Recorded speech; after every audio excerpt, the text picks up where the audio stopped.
What's up, Rumors Are True podcast? This is Joey Svensson. You may remember me from Bad Christian or Pastor with No Answers podcast, and I've got some pretty killer news. Me, my brother Jared, and your favorite podcast host, Jeremy Gold, the one delivering to you the episode you're about to listen to, started Roster Music Club. In the last 3 months, club members have enjoyed 6 online performances by some of the very artists you and I love, including Gyro from Mortal, Bill from The Throws, and Ted from Craig's Brother. We've had a couple of hangouts, have established our club's top 10 tooth and nail albums, and we started a war. That's EP Wars, 16 of the greatest EPs going head-to-head in a tournament until we crown the victor.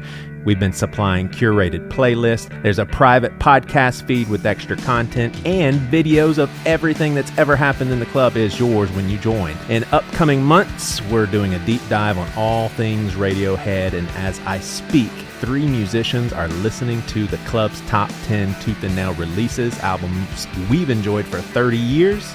These artists that I rounded up, they're listening to these albums for the very first time, and I can't wait to hear how they react. The Starflyer 59 Silver, Living Sacrifice Reborn, Life in General by MXPX. Hearing these albums for the first time. So we're going to talk to them for a live event, and it'll be released on the Roster Music podcast that you should be listening to if you like this podcast. Hey, the club is free to try for a month, then $10 a month from there on out. And I'll tell you this, not a club member has left since joining, so it's worth every penny. Support the club and this show by joining with this code. RUMORS. That spells rumors. Hey, we can't wait to see you there. Rostermusic.club. Go there now and join.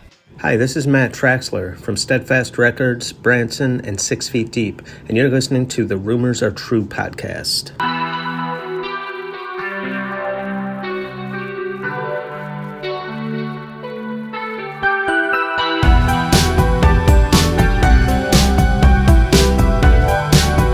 Welcome, this is Jeremy Allen Gould, and I'm coming to you today to confirm between God and of man that the rumors you have all heard are true.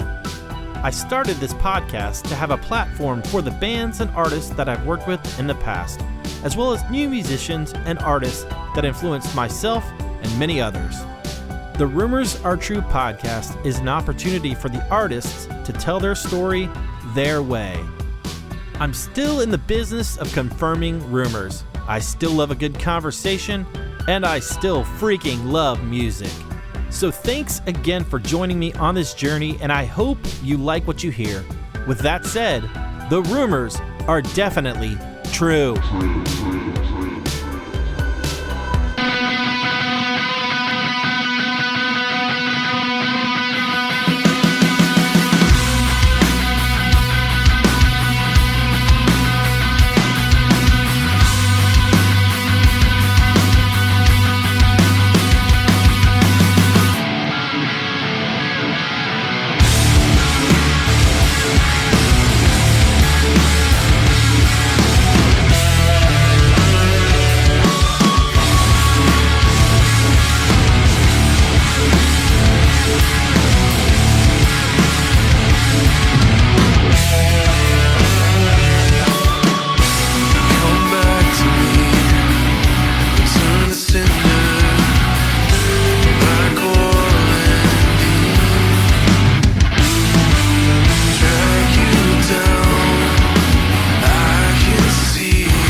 Hey, welcome to this latest episode of the Rumors Are True podcast. My name is Jeremy, and today I welcome Michael Abrams. You know Michael from the band Valley of Doves. Awesome conversation with Michael, so honored to have him on this podcast to tell me about his history through music and his upcoming future. So I hope you enjoy this latest episode with Michael Abrams.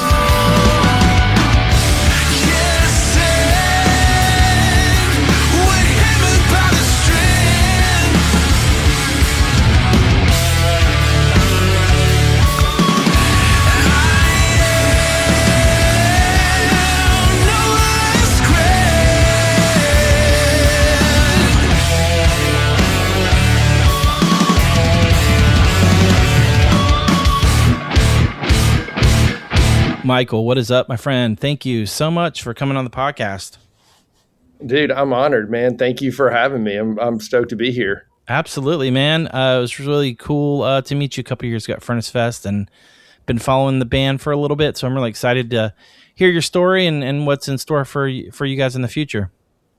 Yeah, man, absolutely. It was cool to finally, after being a fan of the podcast for so long, it was really cool to be able to, I know what you look like because we live in the internet era, so I could see your face, but it was cool to actually give you a hug, say hey, and really finally meet each other. It was cool. Absolutely, man. It was really, really, really cool. We'll talk about Furnace Fest in a little bit, but what's going on in your world, Michael? Tell me what's new in your world.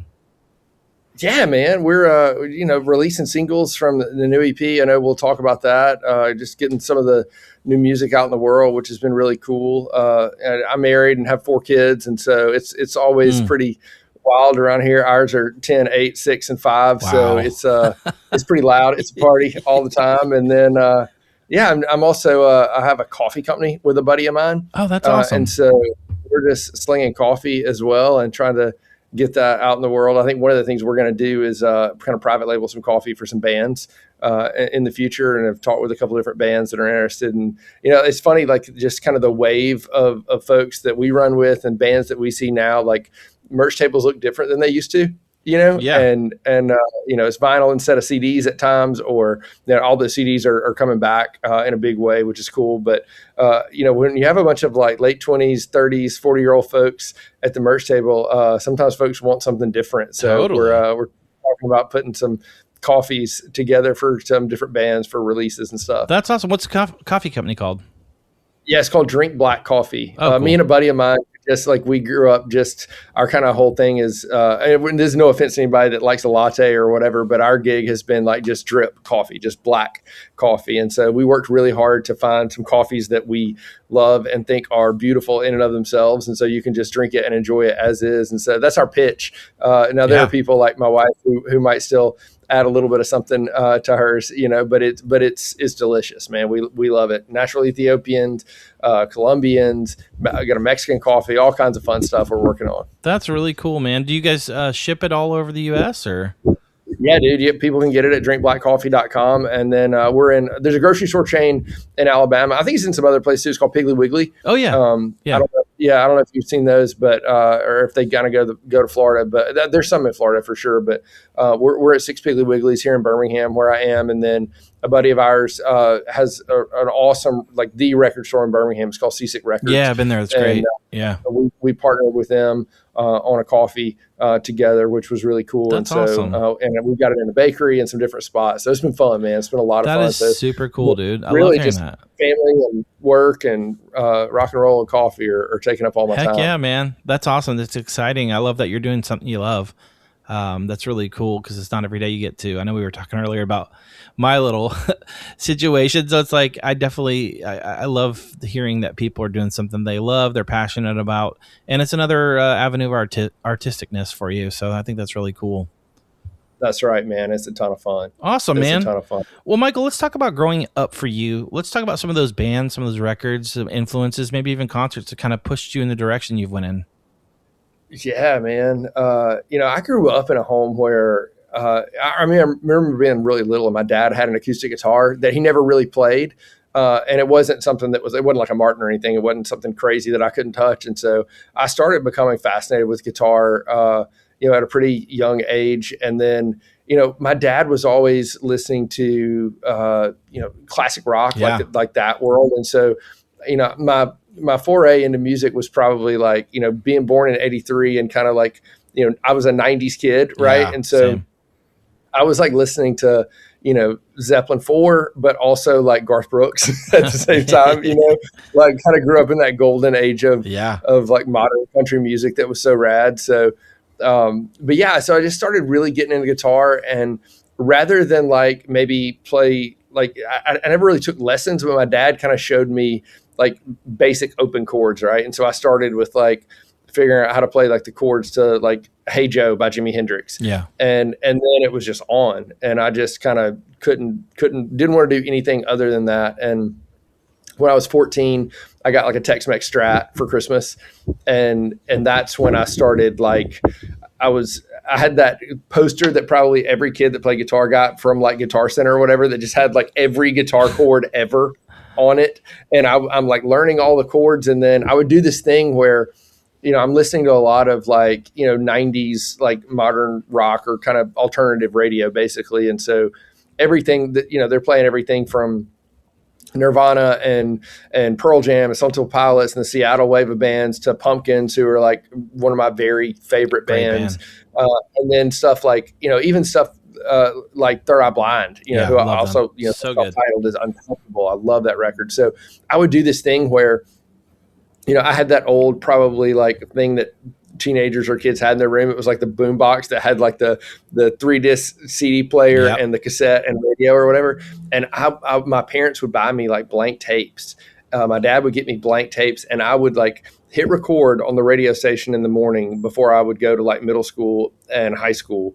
And my mom, most of the time, if she remembered, would come upstairs and like flip the tape over and hit record again. And so I would just have songs off the radio, and I would just like literally sit with that guitar chord poster early on and try to figure out like what is the chord in this spot. And I'm like, stop, rewind, play, stop, rewind, play, until I just kind of, and then I started, I don't know, I just kind of like, I came to see how, and it really helped me into the foray into like punk and hardcore and post-hardcore, with just the idea of like, wait a minute, like this isn't as hard as one would think it is. Like this is very accessible, and it's easy to put chords together and create melodies. And so a lot of those 90s bands were where I like cut my teeth. And then like probably like youth group and stuff, middle school, high school, got really turned on to like kind of the tooth and nail wave of bands, and stuff like that. I remember going to buy, my dad took me to go buy a CD,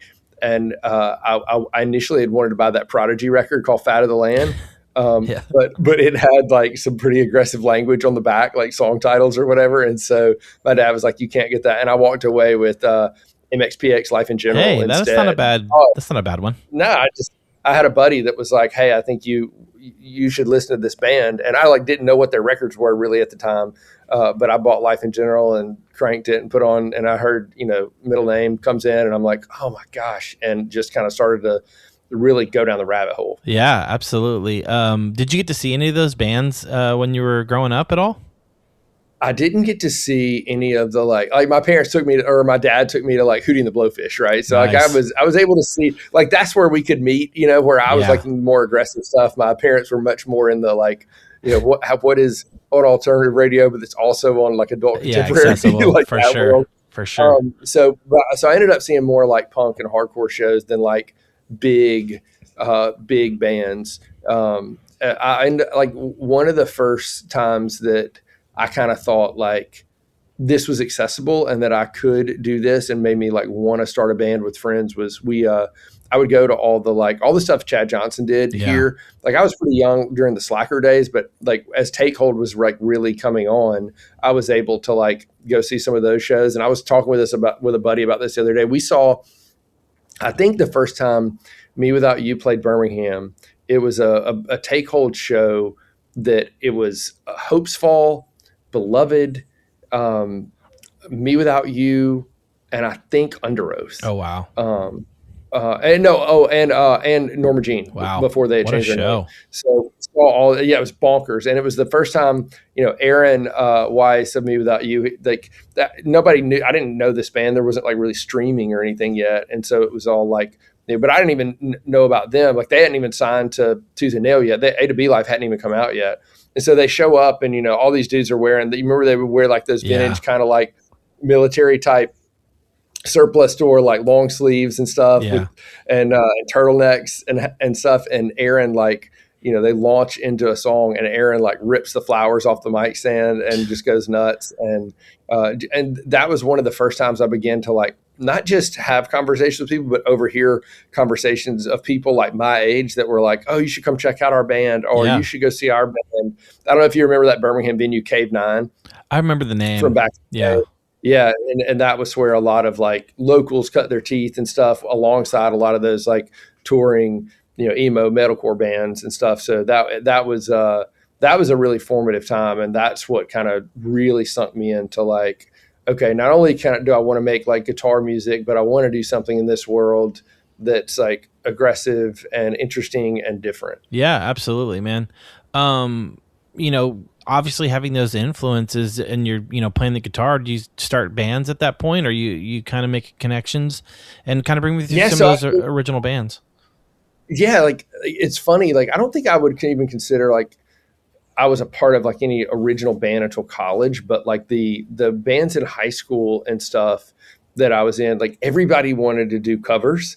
Like I remember playing a party with some friends and, like everybody, we were playing like Limp Bizkit and like Korn Blind and like stuff like that, right? Because that's what people were into and kids were into and wanted. But like in no way, shape, or form were people around me like wanting to write original music.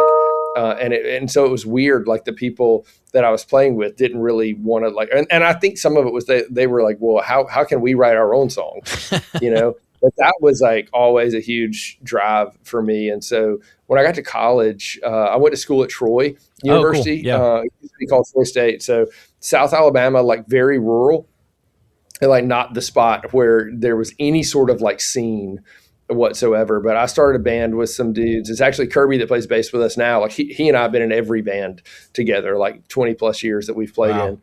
But we started a band called Materia Medica, and it was very much like we loved Hope's Fall, still do. So those are some of my favorite records. And so even hearing Lance on the podcast a few weeks ago and Celebrity and stuff, like just talk like Ryan Parrish and Hope's Fall and his way of playing guitar, like was a big influence on me. Just the best, man. And so we loved Hope's Fall and Beloved, but we also had gotten into I had a roommate in college that was basically like a hardcore aficionado. His name was Matt Chapman. And this dude, like he was collecting vinyl records and stuff when nobody around me was. Like this is like 2001, and he's like looking for like these splatter presses of like American Nightmare vinyl that are like super rare first press stuff. He's like always on eBay scouring for new vinyl. And he like turned me on not only to like the kind of Bridge 9, Death Wish hardcore world, but also I started to get into those bands that were like, the Fugazis and the DC type bands. Like Frodus was a massive great band influence on me. And We Washed Our Weapons in the Sea is one of my favorite records. And I think that's been like, it's kind of weird. I know like even our current stuff doesn't sound like them, but that's kind of always been a through line for us, and just Shelby Sinka's guitar work and just that band as a whole. And so, man, like at college, Materia Medica was like the first band. We did some touring. We like did the Northeast and some in the Midwest a couple of times. And we had like, basically we put out all the stuff on our own, and we were like bad at the internet. Like in the early days, like we just like didn't know how to like get our stuff. I mean, our stuff was all like MySpace and Pure Volume and stuff like that. But we didn't like know how to like market it well or anything. So those weren't released on a label until we kind of had like both of our EPs are kind of like demo self-titled. And then we did an EP called Man is a Wanting Animal. And we put all those songs together on one disc that came out, I guess around, it was after we were done. So it was probably 05 or 06 on a little label out of Nashville. Dude, I don't even remember the name of it. It was like Hold Fast Records. I remember that. Yeah, I remember that name. Yeah, super tiny. And they did a disc for us, which was a lot of fun. But yeah, that was really like the first like band I was a part of. Yeah. What was it? Did you feel like at that point were you guys playing with bigger bands at all, or did you feel like you were making a little bit of a mark in that area? Yeah. I mean, I think to some degree, we were like, we played with a band a lot from Panama City, Florida called Don't Die Cindy. Okay. Which like they like did a lot more touring than we did and were kind of more widely known. And so we toured a bunch with them, and we got to play like the wildest shows, because those early 2000s for like those bands that were really DIY and kind of doing it on their own without a ton of label support. I think, man, we got to play with, like, we played a show with Kylesa in Savannah, Georgia. That's where they're from, I think. Yeah. Yeah. And then we played a show, and we like at that show, the drummer from the Hope Conspiracy, the original drummer, was there, and he like chatted us up, and we were like, "Oh my gosh, we made it! This dude, thanks for our music school." That's awesome. But we played the Northeast. We played. Dude, it was like the consummate, like your first early touring experiences, where we played a show in Worcester, Massachusetts with like Psyopus and all of these like crazy metal bands. Yeah. And it was us. So weird. And then like I remember we played Providence, Rhode Island on one of those early tours. And we literally played this venue that we played with a local band. And basically we ended up playing like to the people running it. Like no one showed up for the show. And then we found out afterwards, they were like, yeah, I don't think a lot of people are coming out because like Anne Berlin had played the night before and Fall Out Boy was playing the next night. Like it was just one of those like mid-tier venues that was just like taking shows at that time to just like, just they could just pay the lights and keep it going. So it was wild. Dude. But those tours were fun. So we played with Don't Die Cindy and got to play with a bunch of like really talented bands that were very different from us. And it just kind of helped us kind of cut our teeth on tour. That's awesome. It's funny you mentioned Psyopus. I booked them, I want to say once or twice when I was booked shows. And I'll never forget, they played a show and I was running the door or whatever.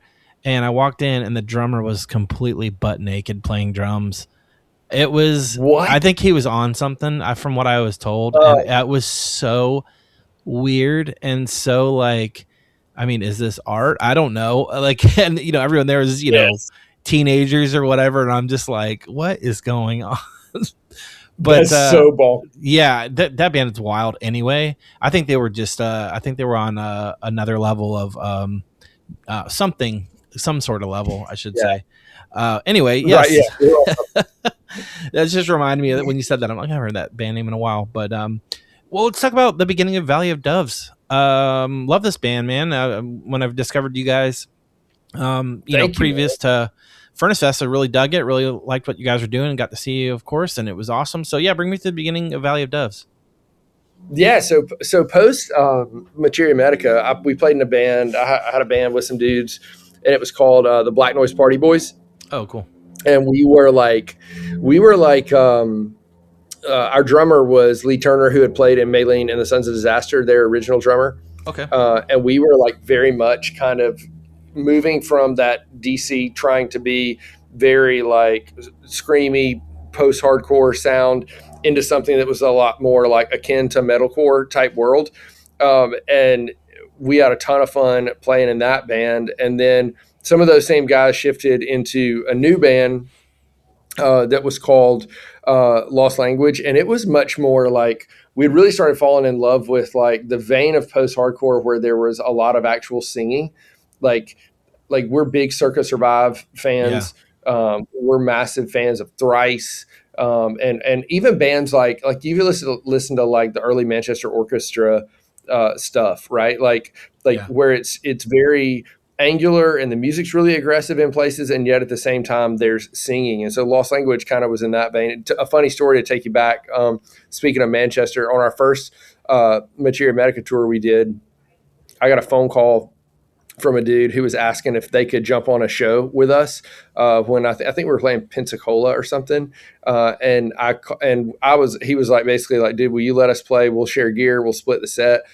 We just want to play. And I was like, yeah, I mean, and we were so chill. We were like, yeah, at the time we were like, yeah, that's no problem. Let's help this other band out. People are helping us. And I called the promoter and he's like, dude, there's no way. Like, we've already got too many bands. We can't do it. Even if they do the same instruments, like we can't do it. So I had to call the guy back and say, man, sorry.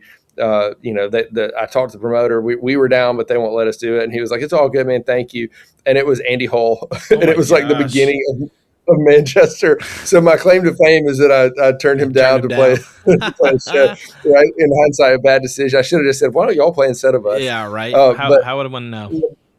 Right. But anyway, we like, this was, so Lost Language dudes, me and Kirby and Jonathan, who was in Don't Die Cindy, we started writing songs with two dudes that like, from our church. Like, so I pastor a church, and then our singer Paxton and our drummer Adam were like, Adam was playing drums at the church and Paxton was leading worship. And I basically like, Adam was down, and Adam listens to like a lot of the same heavy music that we do. But Pax had like he did not know this world at all, but he just like could really sing. And I was like, man, I want to start a band that's in this vein where the singer can like really sing, like beautifully, and not just, I mean, I love all kinds of bands where the singer is quote unquote like not good, right? But the music's incredible and it doesn't matter, but he could really sing. And so we just started getting together and jamming, and Pax would like look at us and have no idea, like we're referencing the rest of us, like me and Jonathan and Kirby and Adam are referencing all these bands. We're saying, let's write a part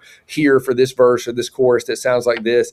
And Paxton was like, dude, this is a different language. Like, I don't know these bands at all, which was hilarious. But it honestly kind of gave us like this really unique ability to kind of sort of be our own thing and have confidence that we're doing something that we think is different, because we're still like writing parts that have, I mean, what most people might consider like a breakdown or like a really heavy riff. But he kind of like elevates it and takes like the musicality to it. And so we wrote songs that we just really started to like and find out, it's weird. We started landing in this sphere, Jeremy, where on every show we would play early on, we were like the heaviest band on an indie show, or we're by far the softest band on a hardcore show. I totally get like that. Our first show that we played was here in Birmingham at a place called LCY.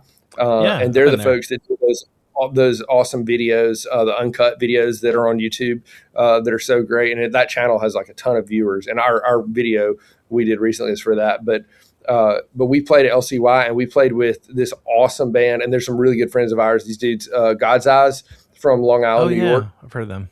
They're crazy heavy, and like basically, I mean, to anybody who hasn't seen them or heard them, it's almost like watching The Chariot or something. They're just like crazy talented, but just nuts. Like the live show is nuts. So we played with them and this incredible band, some great dudes that are here from Birmingham called Meadows. Great band. Face Down. And they're an awesome band, great people, so good, talented, but also just like amazing folks. And so our first show was with bands like that, and people. It was weird. Like we kind of started to become, I think it may be in Birmingham, the band that like bands liked, but that people kind of couldn't figure out. They were like, what is this? Y'all don't scream like everybody else, or it's not this crazy, like soft thing where you can kind of fit with, singer songwriter or acoustic type acts. So, but we just kind of kept pegging away at it as we were playing some shows. And then we ended up starting to record our first record that came out in 2024. On Fairbox called The Long Arm of Light. And that whole record is just really, the mentality was just like writing songs that we felt like were, we've always been this band that wanted to be heavy, but we wanted to be like emotively heavy. Yeah. Like we wanted it to feel heavy because that's how the songs feel to us, but it's not always sonically as heavy as everything else. Sure. Real quick, where'd the band name come from? I love it. Man, so there's this spot in Israel, and it's called the Valley of Doves. It's one of the places that is basically just like a true valley. You know what I mean? But the idea with the name was kind of like this juxtaposition of like, you think of valleys, and whether you think of Psalm 23 or you just kind of think of like low places, right? Spots that are hard maybe to be in, or spots that are challenging, and then doves, like this kind of sign of peace and serenity. And so the whole idea was just like that you can have an overwhelming sense of like peace in the midst of pain. That's cool, right? Or that there's this like push and pull in our lives of just with mortality and who we are as people, and just the tension of, man, things are heavy and hard, but also there's good in it, know? So that Valley of Doves is like a real place in that part of the world. But for us, it was just kind of the imagery of like, dark and light and that kind of stuff. Very cool. Well, I love it. I think it's cool. It stands out for sure. Oh, thank you. Well, you mentioned the Long Arm of Light record on Fairvox. Is that what it is? Fairvox? Yeah. Bring me through recording that. What that was like. You mentioned kind of writing songs that you guys were stoked on, and kind of recording that record. What that was like, and what that experience was for you. Yeah, I mean, I think, we'd all like recorded together, or we'd all been in studios before, right? Like, and that was a normal thing. But for that record, it was very interesting to like watch a bunch of dudes who had jammed before, but like to go into the studio the first time and try to like ambitiously like say, hey, we want to record an LP, not an EP or not a single. Like we got a vision for this record. Let's make a whole record. So, watching Adam, like, I'm playing scratch and Pax is singing, but we bang out the drums in a couple of days. And then, Pax is so gifted that he can just sing. I mean, he didn't have to do tons and tons of takes. But dude, I was like, I was obsessed, like beyond obsessed with like Siamese Dream guitar tone. I love that record, man. And so I like researched how Butch Vig did this and like the multi-tracking and tracking all the guitars. And so everybody got annoyed with me because I think I played every guitar part like 4 different ways, and we just stacked them and stacked them and stacked them. But it was a ton of fun.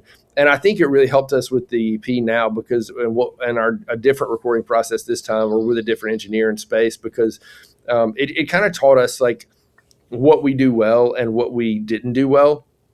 And I've always kind of been a fan of those. Like I'm down for like, if you want to put production on your record or whatever, that's cool. But like, I'm the kind of person that like, if I go see a band, like I want them to be able to pull it off live. Oh, totally. Like rather than, hey, there's, and I get it. Like I know and especially like the cost of touring, I know there's bands that are running tracks and all that kind of stuff, but we just kind of wanted to be that like, no frills, like what you see is what you get. And if we put it on the record, we can not just replicate it, we can like do it live. Yeah. You know what I mean? Like, like you're going to get a live version of the record itself. And so I think we learned a lot in the studio about what we can do and what we can't do. And kind of learned to stay true to kind of our ethos of like, we want to showcase these songs in a way where people can, not get less when they get us in person. Yeah, no, that totally makes sense. Did the record turn out the way you wanted it to? Yeah, I think so. I mean, it was really cool because, I think especially growing up like a huge Tooth and Nail fan, like one of my favorite folks like around that world was James Paul Wisner. Great. Because I was a massive Further Seems Forever fan, and just loved what he did with Chasing Safety. And I know, Under Oath Band, their thoughts on that at the time and what it was versus what it could have been or different maybe. But I loved what he produced sonically. And so I didn't realize you recorded with him. That's awesome. Yeah, he's great. Well, we didn't record with him. We recorded with our buddy Matt Powell here in Birmingham, who engineered everything. But I just reached out to him. I was like, how do you get in touch with somebody like that? And his phone number was like on his website, like legit his phone number. So I call it and I'm like expecting it to be like an answering service or something. And he picks up and I kind of stutter and I'm like, hey, is this, and look, at the time I'm like a late 30s dude. I shouldn't be like weird about calling another human. I can relate. But I'm like, oh man, like you picked up the phone and so he starts like listening to me and I'm like, hey, this is the deal. Like it's done. Like the record is made, but we want somebody like you to mix it. And it was just like, no, I mean, he had me send him songs and stuff, but he was just like, yeah, I mean, dude, I'd love, sounds like I'm into this. Maybe I'd like the sound of this. I'd love to do it. So I sent him the tracks and then he bounces back immediately. Is like, yeah, man, I'd love to mix it. And so having him mix it, I think was awesome. That's incredible. And really like brought out, I think things in the songs that were there, right? Like the parts are there. But he got to sift through all my Butch Vig inspired billion guitar parts and decide, what was best and what fit. And so we were really happy with how it turned out. And then we had a guy, gosh, why can't I remember his name right now? But the guy, Alan Douches, the guy at West Side. I know that name. Yeah. He kind of has mastered like everything, but mostly I knew him for mastering stuff like Hopes Fall Records and Every Time I Die Records and Converge Records and stuff like that. And so he really like put the finishing touches on it in such a way that we loved it, man. We thought, I look back and there's some things I would change sonically, I'm sure. But for what it was, and as far as like capturing the moment in time, I think we're pretty happy with it. That's awesome, man. What was the touring like for this record? Did you guys hit the road at all, or just doing spot dates? Did you play with anyone? Yeah, it was mostly spot dates because we're the four of us that are in the band now. Like we've all got like I have four. Paxton, our singer, has two. Adam, our drummer, has two, and Kirby, our bassist, has two. So we've all got kids and jobs and life. But yeah, we did dates in Birmingham. We played. We got to play Jackson, Mississippi with Don Quixote's Horse. Oh, nice! And I love just those guys. Really. The great dudes, and Ty and that whole Ty's gang great, are just awesome, and so really cool to spend some time with them and play shows here, play shows there. We went up to Audio Feed and got to play that record, which was a ton of fun, and get to be with bands like God's Eyes and Meadows and a ton of different folks that played that fest. So it was really cool. That was a ton of fun. That's amazing, man. I love that. Yeah, it's cool that, I get with the family and everything, can't really make the touring a priority, especially at your age and stuff, but that's cool that you're still being able to, be able to do the spot dates, the weekend dates, that type of thing, and being able to, put your art out there. It's really, really awesome. Hey, this is Jeremy with the Rumors Are True podcast. Are you looking to spice up your meals with something real? Introducing Voyager Hot Sauce. Born in Seattle, rooted in the heart of Jalisco, Mexico, and built on community, quality, and excellence. Crafted in fresh, small batches with agave nectar for the perfect sweet heat. Voyager is more than just a hot sauce. It's a symbol of gathering, authentic connection, and flavor that brings people together. Whether it's tacos, eggs, pizza, or cocktails, Voyager goes on everything. Head over to VoyagerHotSauce.com to hear their story, explore recipes, and place your order today. Furnace Fest, man. You got to play that. 2 years ago? 3 years ago? Yeah. Something like that. What was that? What was that like? Bring me through getting on that. That's a big deal.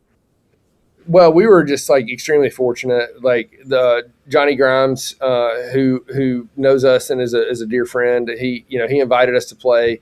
And it was really cool because, that fest is so unique and so incredible. And it's so, it does bend toward, the bent is more heavy bands, right? Sure. But having us play was like an honor. And so it was super cool. We got to, hang with a bunch of bands and folks that we loved. But then also, I loved what they did with Furnace Fest. The goal every year was to like put some Birmingham local like bands or regional bands on that bill so that the crowds and swaths of people that are coming to hear these other artists also get a chance to hear some of what's happening now. And it was a blast, man. Like playing, got to play the Pond stage, and playing that stage was awesome. In hindsight, I wish I'd brought something to like kind of block the sun from my pedal board, because all those lights, like I couldn't see any of them because it was brutal because the sun was just pounding on us.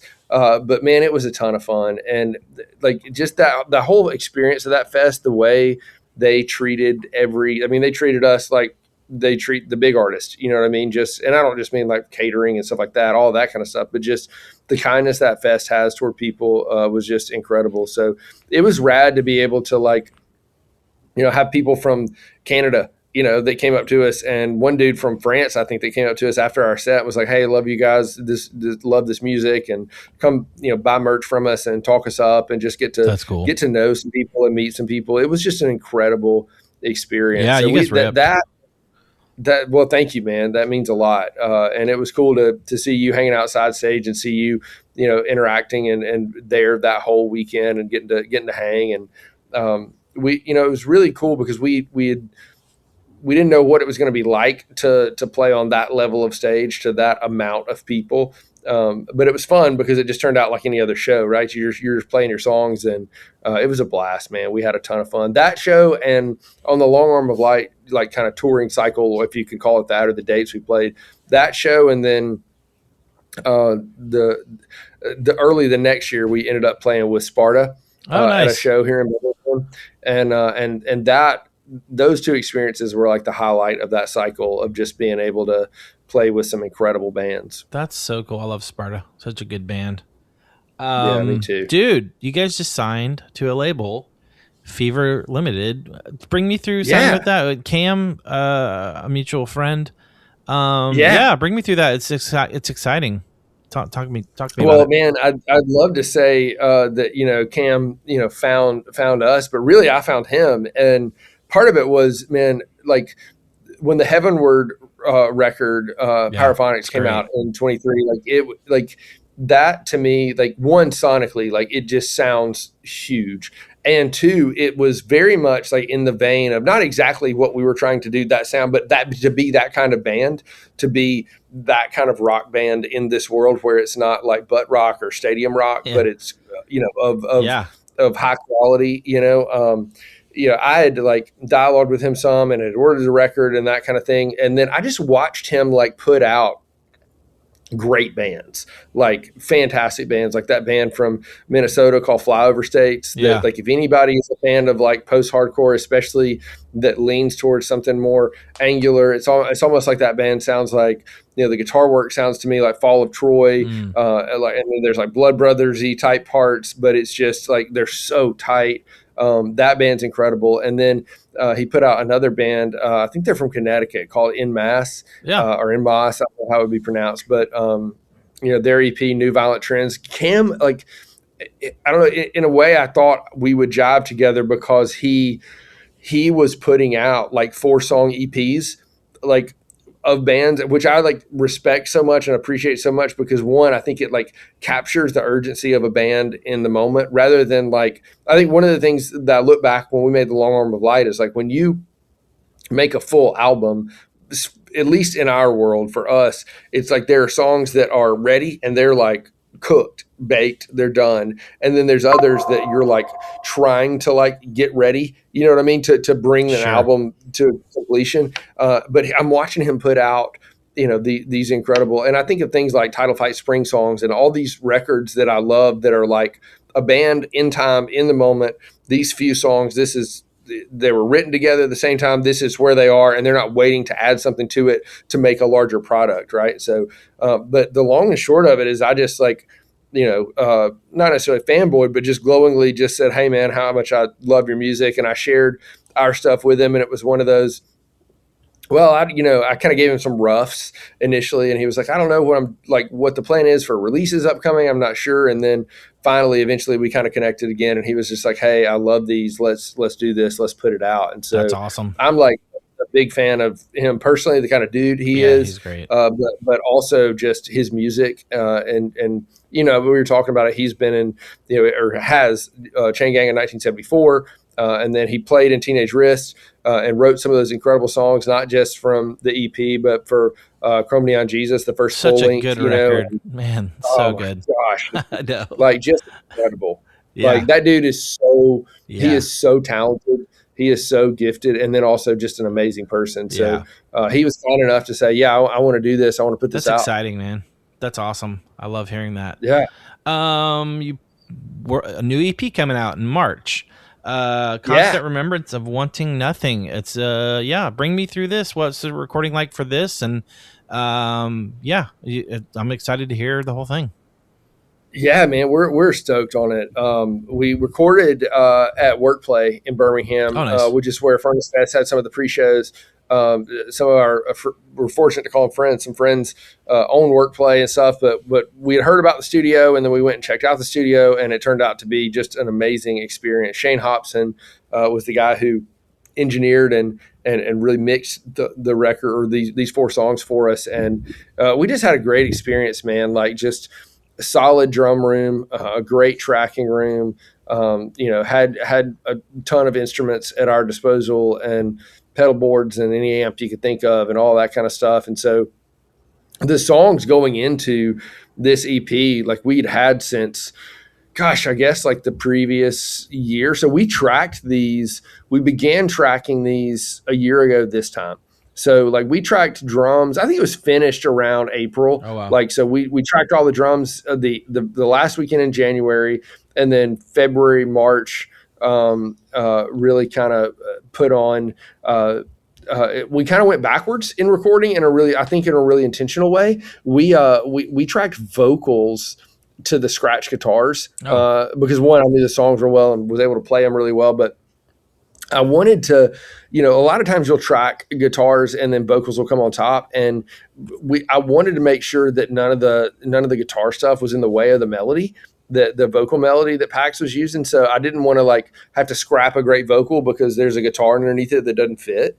And so we kind of went backwards in that, and it was actually a really cool experience to basically have drums, bass, and vocals before the final guitars went on. And it turned out, we think, really, really good. It's I think sonically, it's, at least for now, it's like how we want to sound. I think the songs are, the bass is stronger, the punch, just the whole thing is a lot more 0 to 60 than I think the Long Arm of Light was. Some of that's because of the songs, and we've maybe skewed a little more heavy in our song writing, even though the lyrics, or the vocals rather, aren't as, there's no screaming or anything. But I think just instrumentation wise, the whole thing came out a lot more like what we want to sound like right now. Yeah. And even bands we played with, I think like the Long Arm of Light shows in that cycle, and then playing with a band like Sparta, like we started to sort of, I think, really learn from people around us and take from people around us, like, oh, this is not just what pedal they're using or amp they're using, but this is maybe like the balance between these instruments and how we want to sound. And so, yeah, it turned out, I think it turned out really great. So any bands that ever get the chance to record at Workplace Studio A, man, it's top shelf. It's an awesome spot. And then we had a guy named Mike, I want to pronounce it correctly. I think it's Collagian that mastered it, Rogue Planet Mastering. He's done everything from Thrice and A Day to Remember stuff to like he did the 2 records that like he mastered that I really loved were the most recent One Step Closer record and the Anxious record, Bambi, that came out last year. Oh, cool. That's a band that I love, and sonically I was like, man, if we could kind of fit in that lane, the things you can do mastering wise to kind of bring those sounds out would be really cool. And so, I mean, he did Emery, put some dirt on it, and he's done a bunch of cool records, but he mastered it, and I think he knocked it out of the park and did an awesome job. That's awesome. Who did the artwork? Was it Cam? Yeah, Cam. I had did a feeling art, it was. His aesthetic. Dude, he's so talented, and it's cool too because I feel like with very minimal direction, we just said, hey, we liked a lot of I love the imagery of kind of like the late aughts, like early 2010s type stuff. Like in our mind, like it almost kind of looks like, or it kind of takes cues from, that Fear Before the March of Flames record called the Always Open Mouth. Yeah. It kind of has some of those like vibes of those bands. And so, yeah, he crushed it, man. Yeah, he absolutely did. It kind of reminds me a little bit of Cave-In Antenna a little bit too, just the colors. And I could see the Fear Before too. That's awesome, man. Yeah. I love that. He crushes. He's so talented, like we said earlier. He's so talented. It's funny you mentioned Cave-In too, because that's been a big influence for us, especially especially Antenna, Ties of Tomorrow, Jupiter. Those 3 in particular like have really influenced us a ton, and wanting to kind of be that, not with the idea of like we want to be a disruptor or whatever, but like I love how different those bands are in the scene around them. Like I don't know for Cave-In like what Stephen Brodsky and that crew like feels about their journey, but like when I look at Antenna, I don't see like a major label swing and miss or whatever, right? Like I just I love that record. It's perfect, phenomenal. Yeah, like phenomenal, amazing. Amazing record. So, So you guys doing CD for this? Are you guys doing vinyl too, or is it just what's limited edition CD to start, which is what Cam has done for a lot of the bands on Fever, and it's really cool because CDs are coming back, and I think and people are starting to realize like the quality there is pretty incredible, and so we're doing limited edition CDs for this EP to start, and then based on demand, maybe vinyl is something that can grow out of it in the future. We'd hope for that for sure if we can sell all these and people are digging it. But yeah, we're gonna start with limited edition CDs that are available at Fever for pre-order now. Yeah, man. When's it coming out? March what? March 20th. 20th. Okay. March 20th. So as we sit today, we got 2 singles out. One is the first track is called Hangman. Yeah, it's great. And that one, we got to do a video at LCY, one of the LCY Uncuts. And the whole vibe of that is basically just like a it's a performance video, so you're playing to the track, right? But the cool thing is we knew the song really well, so it doesn't really look like we're playing to a track. It looks legit. That's awesome. But yeah, we've been really fortunate. Like 10,000 people have streamed it or viewed it or whatever on YouTube, and Wow. we had a lot of people that have been really nice commenting on that. And then as of today, the second single is out. It's called Half-Life. Oh, cool. I haven't heard of it yet. That's awesome. And that one is the one that that might be my favorite song on the record, and kind of really does the like maybe kind of classic like heavier choruses, lighter verses kind of thing. But then there's also like a really big bridge, and it really showcases like Paxton's vocal and Adam's drumming and Kirby's bass. Like it's a cool song. That's awesome, dude. Any shows coming up or a CD release show or anything like that? Yeah, we're working on the CD release for Birmingham right now. Kind of, we got our eyes on a couple things, so we're planning it. And so by the time the podcast is out, maybe people will know about it. But we're working on that with some different folks here in Birmingham and some bands to make it a special thing. And then we've already, I mean, it's been really cool. This is like the first time after Hangman came out, like we've just had a bunch of places and venues like reaching out to us saying, great, "Hey, man, y'all come play." Like, so I mean, we're so flattered. We've never had that before, and so we're doing a couple of dates that we've already booked for July. We're in Charlotte, and then I think we're waiting on the routing leg confirmation for what's on the way there, on the way back. But yeah, so we're going to try to really hit the Southeast, winning where we can. Come to Florida, bro. Yeah, bro. Yeah, I'll hook it up. I'd love to come to Jack's. That'd be a blast, dude. Yeah, dude. I want to come down there because I want to try. You'll have to tell me where the spots are. I've seen there's some bands I love that are on this label, Sunday Drive Records. Yeah. That band Leaving Time. They're great. Yeah, they came out of nowhere. Yeah, I know. I was like, what? They're from Florida? Good. Weird. Yeah, they're great band. Incredible. Yeah. And they did their label or them. They did a coffee with Flamingo. Yeah, my friend owns it. My friend Donnie owns that. Yeah, Flamingo's great. Yeah.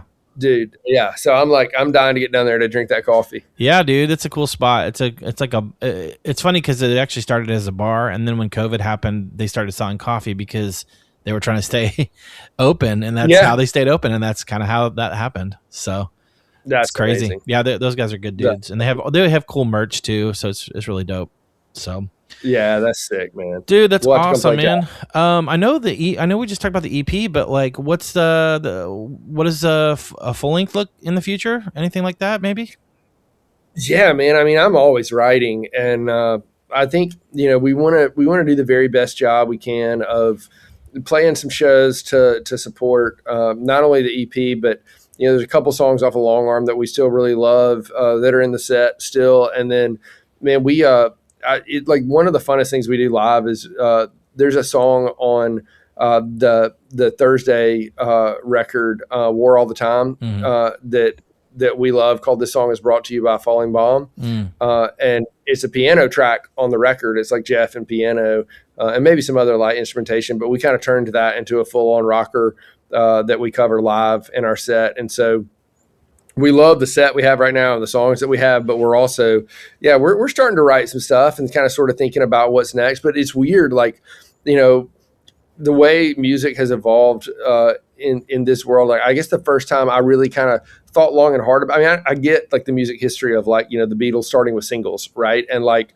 that was the world back then, and then everything went to full lengths most of our life. And now in the streaming era, it seems more like singles are more prevalent. And I don't remember if it was Jim Adkins from Jimmy Eat World or Zach Lind or whoever it was, but I remember a couple of years ago when I don't remember what song they put out, but they basically like released a single, and so everybody was like, "Oh, a full length is coming," and they kind of just said at the time, "Man, we really just want to release songs as we want to release them and release singles now." And I don't think they're pushed. I mean, they're a huge band, so they can put out a full length and it'll crush, or they can put out a single and it's going to crush, right? But it made me start thinking about like, man, I don't know what the next cycle looks like for us. I don't know if we're going to write a ton of songs, hole up and work on a full length, or I don't know if we're going to release like singles kind of consistently, not just to like stay in kind of everyone's orbit, but more for us, just kind of the the funnest thing about this EP was like the urgency of like, these are the songs we have right now. This is what we sound like right now. And we want to put it out as soon as possible. Yeah. It still took some time, but trying to like chase after moments and capture moments rather than give ourselves this goal of like, we have to have a full length next, because that would be quote unquote the natural evolution of a band. So we're all kind of thinking about it and talking it over and trying to figure out what's next. And I think as for us, Jeremy, like with us having, jobs and kids and life, we're also trying to think about like the kind of the joy of like embracing limitation, like rather than try to put ourselves into a place where we would either fail miserably or not succeed like we wanted to in something else. Like how limited we are, like what is the very best thing that we could do to like, put a great song out or put an EP out or put an album out, and just kind of wherever it takes us, I guess. That's awesome. That's exciting to hear that, dude. I know you can't predict the future, Michael, but what does the future look like for you? Oh man. I can't predict it, but my wife and I did, probably this year, Mia and I did more like talking, dreaming about, what the future looks like for us and our family. And I think just, it's weird, right? Because I'm 42 years old and I play in a rock band with friends, and I think people in the normal world are like, that's weird, like that's for like 20-year-olds, but it's funny, like thinking about like the freedom that comes with older kids and the opportunity to do more touring or to be gone more and to do kind of some of those artistic or ambitious things that maybe you couldn't do when you were younger or in different stages. So I don't know. I hope the future looks like us playing, in the next couple of years, playing more shows and being able to tour more. And hopefully we're in a position where we're just getting to make, this is my favorite group of people I've ever made music with. And I hope we can just kind of stick it out. And I hope the future looks like more Valley of Doves music and just the opportunity to meet more people, play with more people. Absolutely. Well, Michael, super enjoyed hanging out with you. Really stoked for this EP to come out. I think you guys are a great band, and I hope a lot of people hear it, and I hope this helps get the word out. But super stoked to know you, man. Get to know you over the last couple of years, just talking here and there. But you're awesome. Really appreciate you hanging out with me, man. Dude, you're awesome. We're, honored. Like, you're so kind to have us on, because, man, you work with folks and have folks on here that are a way bigger deal than us. And it's been a cool, man. It's been awesome to like listen to these episodes and just do the guests that you're getting and the folks that you're getting. Like, it not just means a lot to people like me, but I think there's a ton of people out there that appreciate what you're doing, man, and what you're able to bring us. And every Friday it's cool to know, like, I'm going to hear from somebody awesome. I release them on Fridays because records used to come out on Fridays. That's why I'm like, that's my mindset. I know used to be Tuesdays, but I just, to me, it's like a new record coming out, a new episode. But dude, I love it. Dude, I'm really, it's the highlight Friday. Dude, it's super kind of you to say that stuff. I really appreciate it. And I enjoy your music. I'm really stoked to hear the new EP. Really stoked for the future of the band. And yeah, come down here, hang out. Let's get a beer and hang out, and you can try some coffee down here.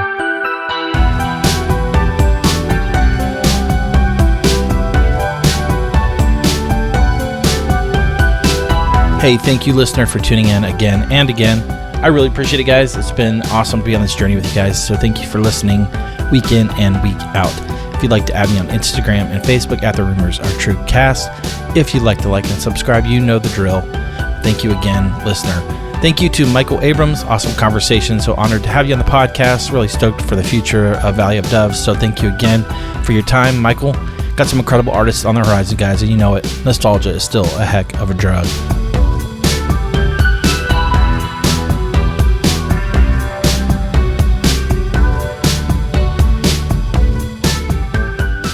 The podcast is produced by Wesley Hill, artwork by Jared Chase Bowser, and music by Brian Jaron. This episode is dedicated to the memory of my dear friend, producer, and man of many talents, Brian Jaron.